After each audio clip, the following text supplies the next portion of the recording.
One of the greatest benefits of the MBTI is the opportunity that it allows and gives for growth.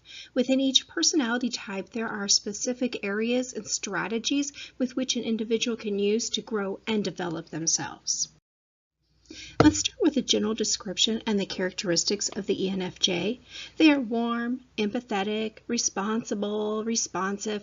They're highly attuned to the emotions and needs and motivations of other people. They can find potential in anyone, and they want to help others really fulfill that potential. They can act as catalysts for individuals and even group growth. They're loyal and responsive to praise and criticism. They're social, and they can facilitate others in a group and even provide a very inspiring leadership. Others tend to see the ENFJ as energetic, enthusiastic, and very aware of others. Their genuine interest really is to draw out and involve everyone, even the most reserved, quiet person that might be sitting on the edge. They will listen to and support others, but they really have very determined and definite values and opinions of their own, and they will express them very quickly. They're energized by other people, and they're very socially adept. They have a strong need to have an authentic, intimate relationship with their family, which they will bring great enthusiasm and intensity to maintaining those relationships. They like to be organized, and they really are going to work to bring closure to any ambiguous relationships or situations. People tend to say that they're sociable, personable, that they're congenial, gracious, expressive, responsive, and even persuasive.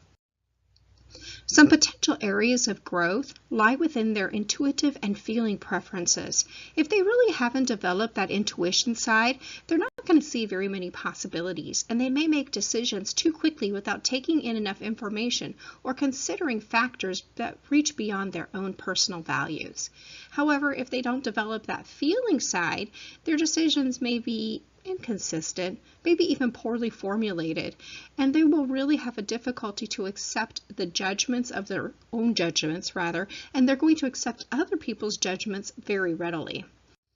They need to be appreciated like everybody does, and they need to find a place where they can use their gifts. But if they don't, they're going to feel frustrated, and that's going to be seen as worry, guilty. They're even going to doubt themselves. They become insistent and controlling in every part of their lives, and especially in their desire to create harmony.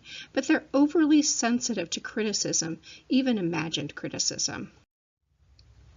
Now, it's very natural for everybody to not give much attention to their non-preferred parts or preferences, and for the ENFJ, that would be their thinking and sensing. But if they neglect thinking and sensing too much, then they're going to make decisions based solely on personal values when they might need to add a little bit of logic. They're going to find it difficult to admit problems or disagreements, and they're going to overlook some details that they really need in order to recognize their ideas and to be able to develop themselves. Under great stress, they're going to find themselves very critical and fault-finding with others.